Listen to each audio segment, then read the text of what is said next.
السلام علیکم دوستو، امید کرتا ہوں آپ سب خیریت سے ہوں گے۔ دوستو آج کی ویڈیو میں آپ سب کو خوش آمدید کہتے ہیں اور آپ سب سے گزارش ہے کہ ویڈیو کے اینڈ تک ضرور دیکھیں اور چینل کو سبسکرائب کر دیں۔ دوستو مولانا شبلی نعمانی سے کسی نے پوچھا کہ بڑا آدمی بننے کا آسان نسخہ کیا ہے؟ انہوں نے جواب دیا، کسی بڑے آدمی کے اوپر کیچڑ اچھالنا شروع کر دو۔ اصل یہ ہے کہ کام کی دو قسمیں ہیں۔ ایک کام وہ ہے جو معروف میدان میں ہوتا ہے، فوراً لوگوں کی نظروں کے سامنے آ جاتا ہے۔ اس کے برعکس غیر معروف میدان میں محنت سے آدمی کو نہ شہرت ملتی ہے اور نہ مقبولیت۔ جس چیز کا عوام میں چرچا ہو اس کے ساتھ خود کو ملانے سے آپ کا چرچا بھی بڑھے گا، اور جس چیز کا عوام میں چرچا نہ ہو اس کے ساتھ لگنے میں آپ بھی چرچے سے محروم رہیں گے۔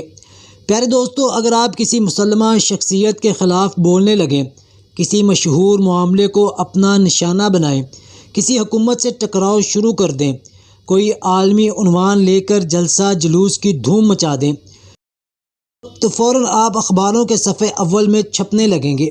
لوگوں کے درمیان آپ پر تبصرے شروع ہو جائیں گے۔ آپ بہت سے لوگوں کے خیالات مرجع بن جائیں گے۔ آپ جلسے کا اعلان کریں گے تو بھیڑ کی بھیڑ وہاں جمع ہو جائے گی۔ آپ چندے کا مطالبہ کریں گے تو لوگ آپ کو روپے میں تول دیں گے۔ پیارے دوستو، لیکن اگر آپ خاموش تعمیری کاموں میں اپنے آپ کو لگائیں، گنبد کی بجائے بنیاد سے اپنے کام کا آغاز کریں، انقلابی پوسٹر چھپانے کی بجائے خاموش جدوجہد کو اپنا شعار بنائیں، ملت کا جھنڈا بلند کرنے کی بجائے فرد کی اصلاح پر محنت کریں، سیاسی ہنگامہ چھیڑنے کی بجائے غیر سیاسی میدان میں اپنے آپ کو مشغول کریں، تو حیرت انگیز طور پر آپ دیکھیں گے کہ آپ کے گرد نہ ساتھیوں کی بھیڑ ہے اور نہ چندہ دینے والوں کی قطار۔ آپ کا نام نہ اخباروں کی سرخیوں میں جگہ پا رہا ہے اور نہ بارونق جلسوں کی ڈائس کی زینت بن رہا ہے، مگر یہی دوسرا کام اصل کام ہے۔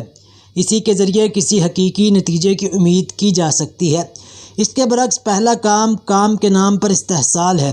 اس سے شخصی قیادتیں تو ضرور چمکتی ہیں، مگر قوم اور ملت کو اس سے کچھ ملنے والا نہیں ہے۔